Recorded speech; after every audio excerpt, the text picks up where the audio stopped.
So hello students, welcome to Dixon Tech. I am Ashish Singh, your science teacher, and we are going to study about a very new topic which name is coal and petroleum, and this is the first part of this topic, and we are going to complete this chapter probably two or more than two, I think 2 or 3 parts. So let's start our the first session. प्यारे बच्चों, ये हमारा जो science का आपका third chapter होने जा रहा है, कौन? कोल एंड पेट्रोलियम. ठीक है. अब कुछ बच्चों के दिमाग में ये आ रहा होगा कि नहीं सर, अगर हम लोग एनसीईआरटी के कंटेंट के अनुसार हम बात करें तो हमारे एनसीईआरटी के कंटेंट के अनुसार जो थर्ड चैप्टर होना चाहिए ये आपका होना चाहिए synthetic fibre and plastic. Synthetic fibre and plastic. ठीक है. और जो आपका फोर्थ चैप्टर है ये आपका फोर्थ चैप्टर होना चाहिए आपका metals and non metals. Metals and non metals. लेकिन अगर हम इस साल के सिलेबस का बात करें जो हमारे सीबीएसई के द्वारा ही लागू किया गया सिलेबस है, उसमें ये दोनों टॉपिक को यानी कि दोनों चैप्टर को, चैप्टर 3 को और चैप्टर 4 को, ये दोनों चैप्टर को रिड्यूस कर दिया गया है. कंप्लीट चैप्टर ये क्या कर दिया गया है, डिलीट कर दिया गया है. चैप्टर 3 को इसलिए डिलीट किया गया है कि किसके बारे में आप क्लास 6 और 7 में पढ़ के आए हो, और चैप्टर 8 को इसलिए चैप्टर 4 को इसलिए डिलीट कर दिया गया है कि एज इट इज़ ये चैप्टर आपको क्लास 10th में जो है वो पढ़ना है. ठीक है. दूसरी बात, जो हम लोग का 5वां चैप्टर था वो था कोल एंड पेट्रोलियम. तो अगर हम लोग अपने तीसरे और चौथे चैप्टर को डिलीट कर देते हैं तो हम लोग का 5वां चैप्टर अब जो है वो हमारा तीसरा चैप्टर बन जाता है. तो हम लोग का थर्ड चैप्टर जो है जिसको हम लोग आज स्टार्ट करने वाले हैं कोल एंड पेट्रोलियम के बारे में. ठीक है. ये आपका कम साइंस ज्योग्राफी ज़्यादा है, यानी कि आपका एसएसटी से भी रिलेटेड ये चैप्टर है. इसमें इसके बारे में हम लोग अपने इस चैप्टर में कोल एंड पेट्रोलियम के बारे में पढ़ाई करेंगे.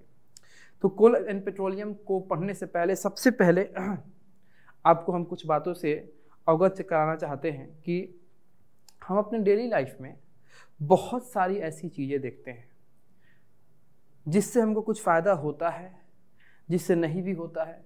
ठीक है. जो हमारी यूज़ में होती है, जो हमको बहुत सारे अलग अलग तरह के फैसिलिटीज़ को प्रोवाइड करती है. आप लोग छोटे क्लासेस में ही एक चीज़ समझ लो कि जो थिंग्स होते हैं ना बाबू, थिंग्स, ये थिंग्स बेसिकली 2 प्रकार के होते हैं. एक आपका थिंग्स होता है नेचुरल थिंग. ठीक है. और दूसरा होता है नेचुरल थिंग आपका पहला हो गया, और दूसरा होता है मैनमेड थिंग्स. मैनमेड थिंग्स जिसको हम लोग क्या बोलते हैं, आर्टिफिशियल थिंग्स के नाम से भी जानते हैं. नेचुरल थिंग्स यानी ऐसे थिंग्स जिनको हम लोग अपने नेचर से ऑब्टेन करते हो, जिनको अपने नेचर से फाउंड करते हो. और मैनमेड थिंग्स यानी वैसे थिंग्स जो जिसको हम लोग अपने खुद अपने हाथों से, इंसान अपने हाथों से फैक्ट्रीज में, लेबोरेटरीज में क्या करते हो, बनाते हो, उनको हम क्या कहते हैं, मैनमेड थिंग्स कहते हैं. अगर हम नेचुरल थिंग्स का बात करें तो ये नेचुरल थिंग्स में बहुत कुछ आ जाएगा. जैसे नेचुरल थिंग्स में एयर, वाटर, सनलाइट, है ना, कोल, पेट्रोल, डीजल, नेचुरल गैस, बहुत सारी चीज़ें भी, तो बहुत सारी चीज़ें हैं जो हमारे नेचुरल थिंग्स में भी आएगी. ठीक है. तो अब बात ये है कि ये रिसोर्सेज जो है, इस रिसोर्सेज के बारे में हमको जानना है कि हमारा रिसोर्स क्या होता है. तो देखिए, हमारे इन्वायरमेंट में जो भी चीज़ें पाई जाती हैं, जिनका हम यूज़ करते हैं और यूज करके हम उनको अपने बेनिफिट में लाते हैं, अपने फ़ायदे के लिए हम उनका यूज़ करते हैं, तो वो रिसोर्स कहलाएगा. Anything in environment which can be used by us, कोई भी चीज़ें जिसका हम लोग यूज़ करते हैं अपने इन्वायरमेंट में, वो सारी चीज़ें क्या कहलाएंगी, रिसोर्सेज कहलाएंगी, संसाधन कहलाएंगे, जिनसे हमको कुछ फ़ायदा हो सके, जिसका यूज करके हम कुछ अपने आप को फ़ायदा लेते हों. अब ये रिसोर्सेज जो हैं ये आपके 2 प्रकार के, एक नेचुरल रिसोर्सेज और एक आर्टिफिशियल रिसोर्सेज. आर्टिफिशियल रिसोर्सेज में क्या किया जाएगा बाबू?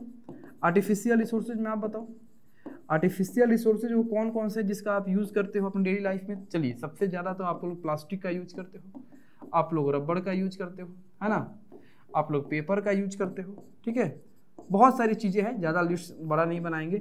ये सारे क्या होंगे, आर्टिफिशियल रिसोर्सेज से आएंगे. ये इनका आप यूज करते हो, ये क्या कहलाएगा, आपका नेचुरल रिसोर्स के नाम से कहलाएगा. अब हमको इस इंटायर चैप्टर में, इस पूरे चैप्टर में हमको अपने नेचुरल रिसोर्स के बारे में ही पढ़ाई करना है। किसके बारे में पढ़ाई करना है? नेचुरल रिसोर्सेज के बारे में पढ़ाई करना है। अब ये जो नेचुरल रिसोर्सेज होंगे ये बेसिकली दो प्रकार के होते हैं। जो नेचुरल रिसोर्सेज होते हैं ये बेसिकली दो प्रकार के होते हैं। एक ऐसे रिसोर्सेज जो हमारे नेचर में अनलिमिटेड अमाउंट में मौजूद है, अनलिमिटेड अमाउंट में जो मौजूद हो, और एक ऐसा रिसोर्सेज होता है जो हमारे नेचर में लिमिटेड अमाउंट में मौजूद है। ठीक है, एक रिसोर्सेज जो हमारे नेचर में अनलिमिटेड अमाउंट में मौजूद है और दूसरा लिमिटेड अमाउंट में मौजूद है। ठीक है, तो ये आपके दो क्या कहलाएंगे? नेचुरल रिसोर्सेज कहलाएंगे। अब इन दो नेचुरल रिसोर्सेज के बारे में हमको पढ़ना है, इन दोनों का परफेक्ट एक नाम जानना है। तो वैसे नेचुरल रिसोर्सेज जो हमारे नेचर में अनलिमिटेड अमाउंट में है, बहुत ज़्यादा अमाउंट में है, जिनका कोई लिमिटेशन नहीं है, अनलिमिटेड अमाउंट में है, और ह्यूमन की एक्टिविटी के द्वारा, मानव का जो एक्टिविटी है, इंसान का जो एक्टिविटी है, इस एक्टिविटी के द्वारा वो कभी खत्म ना किया जा सके, वो कभी भी खत्म ना किया जा सके, उसको हम लोग क्या बोलते हैं? तो उसको हम लोग बोलेंगे इनएग्जॉस्टिबल नेचुरल रिसोर्सेज। क्या बोलेंगे? Inexhaustible natural resources, inexhaustible natural resources. और जो आपका लिमिटेड अमाउंट में है और ह्यूमन एक्टिविटीज के द्वारा वो एक ना एक दिन खत्म हो सके, यूज हो सके, कंप्लीटली आपका उसका यूज हो जाए, तो उसको हम लोग बोलेंगे एग्जॉस्टिबल नेचुरल रिसोर्सेज। क्या बोलेंगे? Exhaustible natural resources. चलिए अब हम लोग अपने इसी टॉपिक के साथ अपने इस चैप्टर को लेके हम आगे बढ़ते हैं। तो सबसे पहला हमारा टॉपिक रहेगा अपना inexhaustible and exhaustible natural resources. Inexhaustible और एग्जॉस्टिबल नेचुरल रिसोर्सेज क्या होता है? तो जितने भी आपके इनएग्जॉस्टिबल नेचुरल रिसोर्सेज होते हैं उनकी मेन प्रॉपर्टी क्या होती है? तो मेन प्रॉपर्टी होती है कि वो अनलिमिटेड क्वांटिटी में होंगे, हमारे नेचर में अनलिमिटेड क्वांटिटी में होंगे, और साथ ही साथ हमारे ह्यूमन एक्टिविटीज के द्वारा वो कभी भी खत्म नहीं किए जा सकते हैं, या वो कभी भी आपका एग्जॉस्ट नहीं किए जा सकते हैं। तो उस तरह के नेचुरल रिसोर्सेज को हम लोग इनएग्जॉस्टिबल नेचुरल रिसोर्सेज के नाम से जानेंगे। फॉर एग्जाम्पल, सनलाइट को कभी भी खत्म नहीं किया जा सकता है यूज करके, एयर को कभी भी यूज करके खत्म नहीं किया जा सकता है, वाटर को कभी भी यूज करके खत्म नहीं किया जा सकता है। तो ये सब क्या है? इनएग्जॉस्टिबल नेचुरल रिसोर्स है। अब आप बोलोगे नहीं सर, वाटर तो दिन पर दिन डिप्लेट होते जा रहा है, कम होते जा रहा है, फिर आप कैसे पढ़ा रहे हो कि ये आपका इनएग्जॉस्टिबल नेचुरल रिसोर्स है? अरे बाबू, आपका जो सरफेस वाटर है उसमें आपके ओशियन के, सीज के भी तो वाटर को आप ऐड करो, तो वो वाटर इतने ज़्यादा हैं कि उनको आप यूज करके कभी भी यूटिलाइज करके कभी भी आप खत्म नहीं कर सकते हो। तो उनको अगर आप यूज करके खत्म नहीं कर सकते हो तो वो आपका किस में आएगा? इनएग्जॉस्टिबल नेचुरल रिसोर्सेज में आएगा।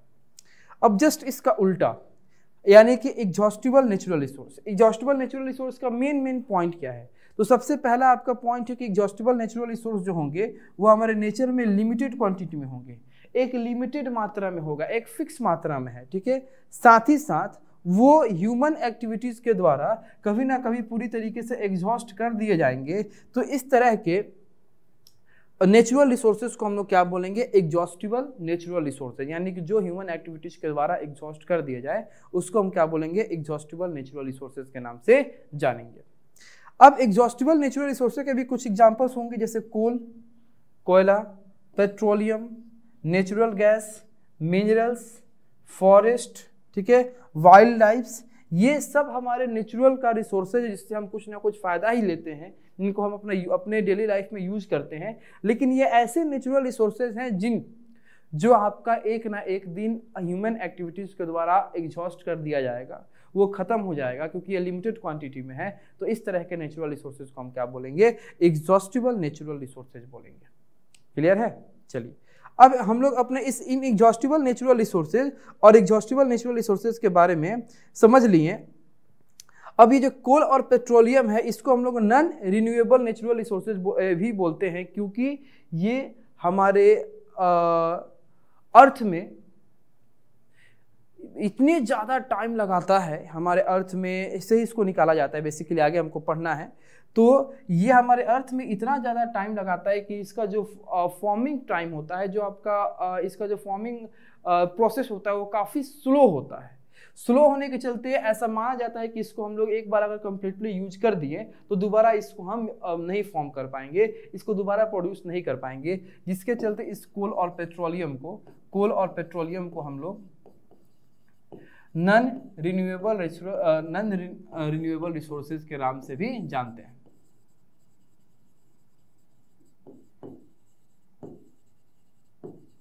ठीक है, चलिए अब हम लोग अपने नेक्स्ट टॉपिक की तरफ बढ़ते हैं और अपने एग्जॉस्टिबल नेचुरल रिसोर्सेज के बारे में हम सबसे ज़्यादा यहाँ पे बात करेंगे इस चैप्टर में। अभी हमने अपने रिसोर्सेज को समझा कि रिसोर्सेज क्या होता है, और अपने सोर्स के बेसिस पे रिसोर्सेज को हमने दो टाइप में बांटा, एक हमारा नेचुरल रिसोर्स और एक हमारा आर्टिफिशियल रिसोर्स या मैनमेड रिसोर्स। फिर अपने नेचुरल रिसोर्स को हम लोग क्वांटिटी के बेसिस पे दो टाइप में बांटे, एक एग्जॉस्टिबल नेचुरल रिसोर्स और एक इनएग्जॉस्टिबल नेचुरल रिसोर्स। अब हम लोग अपने एग्जॉस्टिबल नेचुरल रिसोर्स के बारे में इस चैप्टर में क्या करेंगे, पढ़ाई करेंगे। तो सबसे पहला टॉपिक आता है आपका फॉसिल फ्यूल्स, कि फॉसिल फ्यूल्स जो है वो क्या होते हैं। तो ऐसे आपके नेचुरल फ्यूल, सबसे पहले यहाँ पे वर्ड है फ्यूल। फ्यूल्स क्या होता है? तो फ्यूल्स आपके ऐसे मटेरियल्स होते हैं जो ऑक्सीजन की प्रेजेंस में जले, या जब ये आपका जलता है, बर्न करता है, तो बर्न करने के बाद हमको हीट, लाइट और कार्बन डाइऑक्साइड, हीट, लाइट और कार्बन डाइऑक्साइड, ये तीन सब्सटेंस को क्या करता है, प्रोड्यूस करता है। तो उस तरह के मटेरियल को हम लोग क्या बोलते हैं, फ्यूल्स बोलते हैं। यानी कि फ्यूल आपके ऐसे मटेरियल को कहते हैं जो हमको जल के हीट, लाइट और कार्बन डाइऑक्साइड को प्रोडक्शन दे, प्रोड्यूस करे, प्रोडक्ट बनाए, that material are called fuels. तो हमको बात करना है कि फॉसिल फ्यूल्स क्या होते हैं। तो ऐसे नेचुरल फ्यूल्स जिनको हम कहाँ से ऑब्टेन करते हैं, जिनका फॉर्मेशन कहाँ से होता है, तो हमारे अर्थ के अंदर दबे हुए living animals, living plants, living marine plants, living aquatic animals, living आपके जो भी आप फॉरेस्ट है सबके दब जाने से इनका फॉर्मेशन होता है। यानी कि हमारे लिविंग ऑर्गेनिजम्स के अर्थ के अंदर दब जाने से जिस फ्यूल का फॉर्मेशन होता है उसको हम लोग क्या बोलते हैं, अपने फॉसिल फ्यूल के नाम से जानते हैं। तो the natural fuels found from the remains of living organisms buried under the earth long ago are called fossil fuel. Coal, petroleum and natural gas are fossil fuel. समझिएगा कि हमारे अर्थ के सरफेस के अंदर लंबे समय तक, ठीक है, लंबे समय तक यानी मिलियंस ऑफ ईयर्स एगो, लंबे समय से दबे हुए के कारण, दब जाने के कारण, किसके दब जाने के कारण, लिविंग ऑर्गेनिजम्स के। लिविंग ऑर्गेनिजम्स में आपके बेसिकली दो प्रकार के ऑर्गेनिजम्स आएंगे।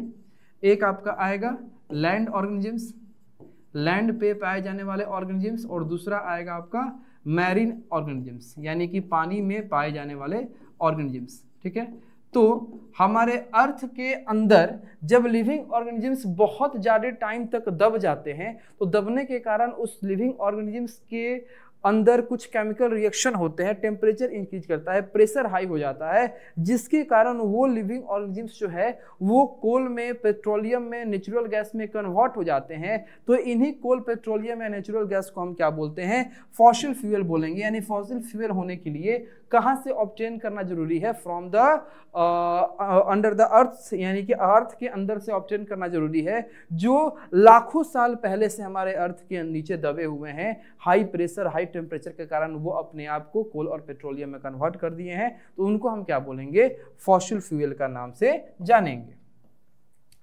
अब ये है कि आपका फॉसिल फ्यूल जो है वो कैसे फॉर्म होता है, तो उसका झलक आपको हम दे दिए हैं कि फॉसिल फ्यूल्स जो है ये हमारे dead remains of living organisms, चाहे वो प्लांट के हो चाहे वो एनिमल के हो, हमारे अर्थ के नीचे दब जाने से इनका फॉर्मेशन होता है। ठीक है, हमारे अर्थ के नीचे जब हमारे लिविंग ऑर्गेनिजम्स के, हमारे अर्थ के नीचे जब हमारे लिविंग ऑर्गेनिजम्स क्या करेंगे, दब जाएंगे, दबने के बाद वो उनके ऊपर सेडिमेंट, एक के ऊपर एक सेडिमेंट, डस्ट, पार्टिकल्स, आपका रॉक्स, ये सब दबते जाएगा।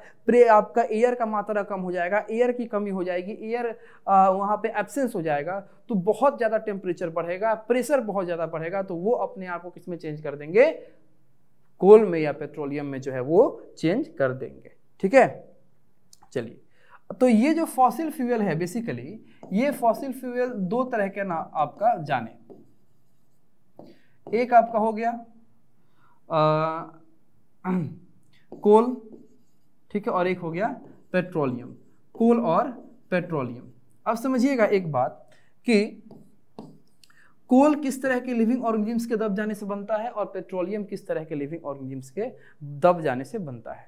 तो जो लैंड ऑर्गेनिजम्स होते हैं, लैंड पे पाए जाने वाले जो ऑर्गेनिजम्स होते हैं, तो लैंड ऑर्गेनिजम्स के दब जाने से जो आपका फॉसिल फ्यूल बनता है वो कोल है। लैंड वाले ऑर्गेनिजम्स के दब जाने से बनता है, बनने वाला कौन है? कोल है। और छोटे छोटे मैरीन प्लांट्स या मैरीन ऑर्गेनिजम्स, टाइनी मैरीन यानी पानी में रहने वाले प्लांट्स या ऑर्गेनिजम्स के दब जाने के चलते जो फॉसिल फ्यूल बनता है उसको हम लोग क्या बोलते हैं? पेट्रोल बोलते हैं। इसको हम लोग या पेट्रोलियम प्रोडक्ट बोलेंगे। तो ये आपका है कि हमारे लिविंग ऑर्गेनिजम्स के दब जाने के चलते फॉसिल फ्यूल तो बनता है, लेकिन थोड़ा सा डीप में जानो, जो लैंड वाले ऑर्गेनिजम्स होते हैं इनके दब जाने से कोल का फॉर्मेशन होता है, और जो आपके मैरीन प्लांट्स या मैरीन ऑर्गेनिजम्स होते हैं इनके दब जाने से पेट्रोल प्रोडक्ट का फॉर्मेशन या पेट्रोलियम का फॉर्मेशन होता है। ठीक है, अब हम चलते हैं अपने नेक्स्ट टॉपिक की तरफ, अपने फॉसिल फ्यूल का सबसे पहला पार्ट जो कि है कोल। कोल के बारे में हम पढ़ना अब स्टार्ट करेंगे, कोल क्या होता है। ठीक है, चलिए कोल के बारे में समझते हैं। तो coal is a hard black combustible mineral that consist mainly of carbon. ठीक है, देखिए कोल जो है आपका नेचर में बहुत ही हार्ड और कंबस्टिबल सब्सटेंस होता है। कंबस्टिबल सब्सटेंस का मतलब कि ऐसे सब्सटेंस जो जल के, ऐसे सब्सटेंस जो जल के हमको हीट, लाइट और एनर्जी को प्रोवाइड करे, कार्बन डाइऑक्साइड को प्रोवाइड करे, उस तरह के सब्सटेंस को हम क्या कहते हैं? कंबस्टिबल सब्सटेंस कहते हैं। या ऐसे सब्सटेंस जिनके पास जलने का नेचर हो उसको हम क्या बोलेंगे? कंबस्टिबल सब्सटेंस बोलेंगे। अब ये कोल आपका ब्लैक कलर का एक हार्ड कंबस्टिबल सब्सटेंस या कंबस्टिबल मिनरल होता है, जिसमें सबसे ज्यादा मात्रा में आपका क्या पाया जाता है बाबू? तो कार्बन पाया जाता है। ठीक है, इनफैक्ट जो हम लोग कोल का यूज करते हैं, उस कोल में लगभग 95% से लेके 98% तक ये कार्बन का मात्रा होता है। 95% से 98% तक ये कार्बन का मात्रा होता है हमारे कोल में। ठीक है, जो हम कोल हम लोग अपने बाजार में यूज करते हैं। अब ये कोल जो है इसका बनता कैसे है? तो कोल बनने का जो प्रोसेस है कि बहुत ही डीप में जब हमारे लैंड ऑर्गेनिजम्स क्या होते हैं? दब जाते हैं। तो दब जाने के चलते उनके ऊपर सेडिमेंट्स का क्या होता है? लेयर बैठना स्टार्ट करता है, जिसके चलते एयर का एब्सेंस हो जाता है, टेम्परेचर हाई हो जाता है, प्रेशर हाई हो जाता है, जिसके कारण वो सारे लैंड ऑर्गेनिजम्स जो है वो कोल में कन्वर्ट होना स्टार्ट करते हैं। यही कारण है कि हम इस कोल को कहाँ से फाउंड करते हैं? तो इस कोल को अपने बहुत ही गहरे कोल माइंस से फाउंड करते हैं, जो हमारे अर्थ के सरफेस में क्या होता है? ये माइनिंग किया गया होता है। अब देखिए हमारे भारत में कोल कहाँ से प्राप्त होता है? तो हमारे भारत में कोल जो है कुछ पार्ट ऑफ बिहार से, वेस्ट बंगाल से, उड़ीसा से, मध्य प्रदेश से, झारखंड से। ठीक है, यहाँ बिहार कहने का मतलब झारखंड ही था, यानी कि झारखंड से प्राप्त किया जाता है। तो ये सारे स्टेट का नाम याद रखिएगा जहां से ज्यादा मात्रा में कोल का प्रोडक्शन या ज्यादा मात्रा में कोल का फॉर्मेशन आपका होता है। चलिए अब हम लोग को नेक्स्ट समझना है कि आखिर में ये कोल का फॉर्मेशन या कोल बनते कैसे हैं। ठीक है, तो बहुत बार आपको बताया भी है कि कोल कैसा बनता है।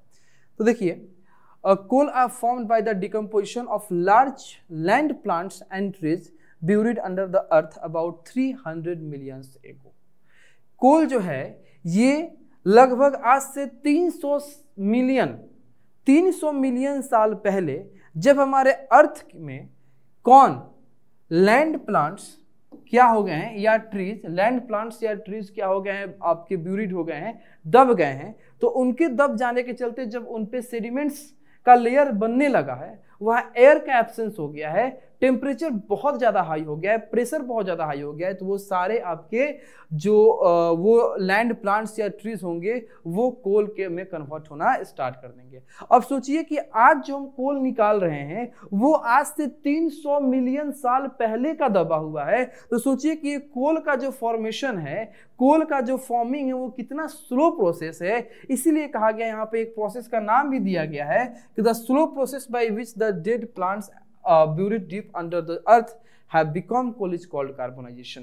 ठीक है, ये जो स्लो प्रोसेस है, जिस स्लो प्रोसेस से हमारे धरती में दबे हुए जो डेड प्लांट्स हैं या डेड ट्रीज हैं वो आपका ये कोल में कन्वर्ट होते हैं। इस प्रोसेस को हम क्या कहते हैं? कार्बोनाइजेशन कहते हैं। क्या कहते हैं इस प्रोसेस को? हम लोग कार्बोनाइजेशन कहते हैं। देखिए यहाँ से आपको एक कोल का फॉर्मेशन का एक डायग्राम या स्ट्रक्चर आपको दिखाई दिया, जिसको आपको समझाने का हम प्रयास करते हैं। देखिए यहाँ पे सबसे पहले देखिए कि मान लीजिए कि तूफान आया, वोल्केनो आया, अर्थक्वेक आया, कोई भी आपका नेचुरल डिजास्टर्स आया, जिसके चलते हमारे जंगल के जंगल क्या हो गए? इस सॉइल में दब गए हैं। जब ये जंगल का जंगल सॉइल में दबता है तो दबने के कारण जब इनके ऊपर सेडिमेंट्स का लेयर चढ़ता है, जब इनके ऊपर प्रेशर पड़ता है, तो ये सबसे पहले कोल के स्टेज में आपका कन्वर्ट होते हैं, जिसको हम लोग पिट कहते हैं। और इस पिट में आपकी कार्बन की मात्रा बहुत कम होती है, ह्यूमस की मात्रा ज़्यादा होती है, ह्यूमिडिटी का मात्रा ज़्यादा होता है, कार्बन का मात्रा कम होता है। ठीक है, अब समय बीतता जाता है, समय बीतते जाने के चलते हमारे सेडिमेंट्स का लेयर बढ़ता जाता है, टेम्परेचर बढ़ता जाता है, प्रेशर बढ़ता जाता है, जिसके कारण ये पिट जो है वो आपका कन्वर्ट होता है किसमें? लिग्नाइट में। अब ये पिट जो है ये आपका कन्वर्ट हो गया लिग्नाइट में, और ये लिग्नाइट जो है, लिग्नाइट इस पिट के कंपेयर में ज्यादा कार्बन कंटेंट रखता है, कम ह्यूमिडिटी रखता है। फिर आपका समय बीता, टाइम बीता, प्रेशर बढ़ा, प्रेशर बढ़ने के चलते ये लिग्नाइट जो है ये आपका कन्वर्ट होता है कोल में, और इस कोल का नाम जो होगा ये बिटुमिनस कोल के नाम से इसको हम जानते हैं, जो कि हमारा प्योरेस्ट कोल होता है, जिसमें ज़्यादा मात्रा में कार्बन होता है। कितना मात्रा में कार्बन होता है? तो 95% से लेके 98% के मात्रा में इसमें कार्बन की क्वांटिटी जो है वो पाई जाती है, और ह्यूमिडिटी बहुत ही कम होता है, जिसके चलते ये हार्ड होते हैं। तो यहाँ से जहाँ पे ये हमारा लिग्नाइट चेंज होकर बिटुमिनस में कन्वर्ट हो गया, यहाँ से हम इस कोल को क्या करेंगे? अब कोल माइनिंग करके और यहाँ से हम उसको निकालने का काम करेंगे, और ये हमारा होता है कोल का फॉर्मेशन।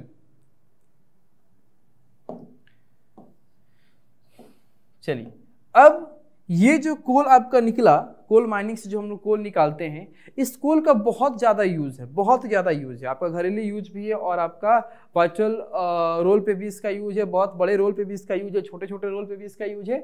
इस कोल का हम यूज़ बहुत ज़्यादा करते हैं। अच्छा, कोल का यूज़ ज़्यादा इसलिए करते हैं क्योंकि अगर इस कोल को आप ऑक्सीजन के प्रेजेंस में जलाओगे तो ये कोल जो है आपको हीट दे सकता है, ये कोल आपको कभी कभी लाइट भी दे सकता है, और ये कोल जो है ये कार्बन डाइऑक्साइड यानी कि जो आपका गैस है कार्बन डाइऑक्साइड इसको देगा।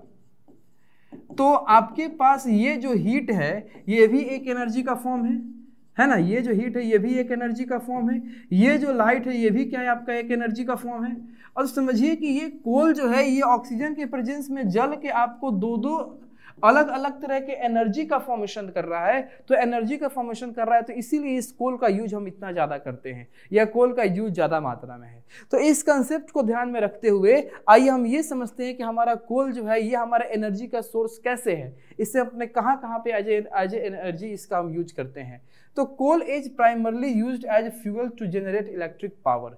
सबसे पहले कोल का यूज जो है ये हमारे इलेक्ट्रिक पावर को जनरेट करने में होता है। हमारे भारत में भी ये पावर स्टेशन है जहाँ पे हम लोग कोल से अब क्या करते हैं? इलेक्ट्रिक पावर को जनरेट करते हैं, और उस पावर स्टेशन को हम लोग क्या बोलते हैं? थर्मल पावर प्लांट बोलते हैं। क्या बोलते हैं? Thermal power plant. बेसिकली छोटे से कंसेप्ट में आपको हम बताना चाहेंगे कि इस थर्मल पावर प्लांट में कोल का यूज जो है वो कैसे होता है। तो देखिए, इस थर्मल पावर प्लांट में कोल को क्या किया जाता है? जलाया जाता है। ऑक्सीजन के प्रेजेंस में इस कोल को क्या किया जाएगा? जलाया जाएगा। जब कोल को जलाया जाएगा तो इस कोल को जलाने से लार्ज अमाउंट ऑफ हीट निकलता है। हीट जो है वो आपका एक्सट्रीम अमाउंट ऑफ निकलता है। अब ये हीट जो है, इस हीट से आपका टरबाइन को रोटेट किया जाएगा, जिसको हम लोग हीट टरबाइन कहते हैं। अब ये हीट टरबाइन जो है इस हीट से क्या करेगा? रोटेट करेगा। अब ये हीट टरबाइन रोटेट करेगा तो इससे क्या चलेगा? जनरेटर चलेगा। अब जनरेटर चलेगा तो जनरेटर से क्या निकलेगा, इलेक्ट्रिसिटी बनेगा, ये इससे क्या बनेगा, इलेक्ट्रिसिटी बनेगा। तो इस कंसेप्ट पे हमारा ये थर्मल पावर प्लांट जो है वर्क करता है। छोटा सा कंसेप्ट है, इसको आपको बता दिए, ये थर्मल पावर प्लांट जो है किस प्रकार से आपका वर्क करता है। ठीक है, अब आते हैं कुछ और भी यूज के बारे में हम जानेंगे। तो ये कोल का यूज जो है वो हमारे थर्मल पावर प्लांट में इलेक्ट्रिक पावर या इलेक्ट्रिसिटी के प्रोडक्शन के लिए होता है। साथ ही साथ कोल फायर्ड पाउडर प्लांट्स में बिटुमिनस कोल, ये कोल का जो कोल है हमारा एनर्जी का सोर्स कैसे है, तो ये कोल है, इसका यूज हम लोग अपने इलेक्ट्रिक पावर के जनरेशन में अपने थर्मल पावर प्लांट में करते हैं। साथ ही साथ इनका यूज आपके कोल फायर्ड पावर प्लांट में भी किया जाता है, इसमें बिटुमिनस कोल, ठीक है, सब बिटुमिनस कोल, ठीक है, लिग्नाइट, इन सबको क्या किया जाता है, जलाया जाता है। अब देखिए जो कोल को जलाने से जो आपको हीट निकलता है, जो कोल को जलाने से हीट निकलता है, उसको हम लोग उस हीट को हम लोग वाटर के पास यूज करके, वाटर को गर्म करके, वाटर इवेपोरेट करके, और उस वाटर से जो स्टीम निकलता है उस स्टीम को भी चला के हम लोग क्या करते हैं, टरबाइन को ड्राइव करके और उससे इलेक्ट्रिसिटी को प्रोड्यूस कर सकते हैं। ठीक है, देखिए ये था हमारा कोल का कुछ आपका एनर्जी, कैसे आपका कोल एनर्जी आपका क्या है, एनर्जी का सोर्स है, उसके बारे में। अब हम बात करेंगे कैसे जो कोल है इसका यूज हमारे डेली लाइफ में क्या क्या है। तो सबसे पहला है कि coal is used as a fuel in homes and industry. हमारे होम में या हमारे इंडस्ट्री में किसी भी काम को करने के लिए, खास प्रकार की हीट के लिए, लाइट के लिए, कार्बन डाइऑक्साइड के लिए, इनके लिए जिस फ्यूल का यूज होता है उसके रूप में हम लोग अपने कोल का यूज करते हैं, चाहे वो हमारा होम हो चाहे हमारा इंडस्ट्री हो। साथ ही साथ कोल जो है इसका यूज थर्मल पावर प्लांट में भी किया जाता है, किसके लिए, इलेक्ट्रिसिटी को जनरेट करने के लिए, आपको हम अभी बताए हैं। फिर coal is use to make a coal gas which is important industrial fuel. Coal का यूज हम लोग कोल गैस के फॉर्मेशन के लिए भी करते हैं। जस्ट अभी आगे हम लोग पढ़ने वाले हैं कि कोल से निकलने वाले प्रोडक्ट कौन कौन होते हैं, तो हम लोग कोल का यूज अपने कोल गैस के फॉर्मेशन में भी करते हैं, जिसका यूज आपके इंडस्ट्रियल फ्यूल में बहुत ज़्यादा होता है, क्योंकि उसका कैलोरीफिक वैल्यू बहुत हाई होता है, बहुत ही बेहतरीन वो फ्यूल होता है, बहुत ही ज़्यादा मात्रा में हमको वो हीट एनर्जी देता है, बहुत ज़्यादा मात्रा में हमको एनर्जी वो प्रोवाइड करता है। साथ ही साथ कोल का यूज हम लोग कोक बनाने में भी करते हैं। कोक क्या है इसके बारे में हम समझेंगे। फिर coal was use as a fuel to make steam to run steam engines of trains. Coal का यूज हम लोग अपने स्टीम को बनाने के लिए करते हैं, जिस स्टीम का यूज हम लोग अपने पुराने ज़माने के ट्रेन के इंजन को चलाने के लिए, यानी स्टीम इंजन को चलाने के लिए करते थे। अब ऐसा नहीं होता है। पहले ज़माने में तो जो हमारे बड़े बड़े पानी जहाज़ थे वो भी हमारे स्टीम पे चलाए जाते थे। नेक्स्ट है coal was also used as a source of organic chemicals. Coal का यूज हम लोग अपने ऑर्गेनिक केमिकल्स के सोर्स में भी करते हैं। ऑर्गेनिक केमिकल्स का मतलब होता है कि ऐसे केमिकल्स जो आपके कार्बन से रिलेटेड हो, यानी carbon related chemicals. Carbon related chemicals को हम लोग क्या बोलेंगे, अपने ऑर्गेनिक केमिकल्स के नाम से जानेंगे। ठीक है, carbon related chemicals are called organic chemicals.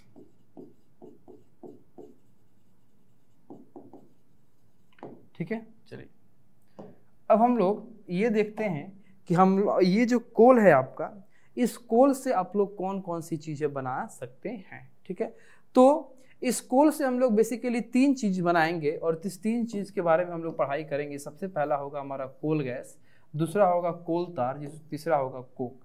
और ये तीनों चीज़ जो बनाएंगे, इसको बनाने में हम लोग अपने कोल को क्या करेंगे, हीट करेंगे, लेकिन in the absence of air, in the absence of air हम लोग कोल को हीट करेंगे। क्या करने के लिए, एब्सेंस ऑफ एयर में इस कोल को हीट करेंगे। इस कोल को हीट एब्सेंस ऑफ एयर में इसलिए करेंगे क्योंकि एब्सेंस ऑफ एयर में नहीं करेंगे तो वो कोल जो होगा वो किसी और सब्सटेंस में ना कन्वर्ट होके कार्बन डाइऑक्साइड में ही कन्वर्ट हो जाएगा, जिससे आपको ये कोल गैस, कोल तार एंड कोक का फॉर्मेशन नहीं हो पाएगा।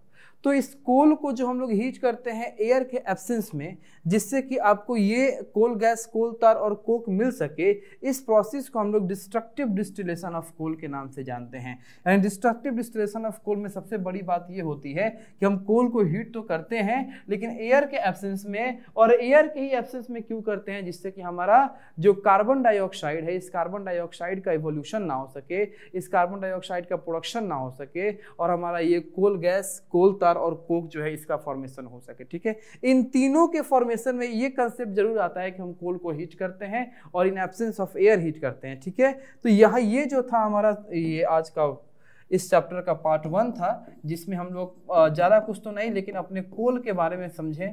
ठीक है, और एग्जॉस्टिबल नेचुरल रिसोर्स के बारे में समझें। फिर हम लोग इसको इनएग्जॉस्टिबल नेचुरल रिसोर्स के बारे में भी समझे। अभी भी हमारा कोल जो है, ये टॉपिक जो है पूरी तरीके से कंप्लीट नहीं हुआ है।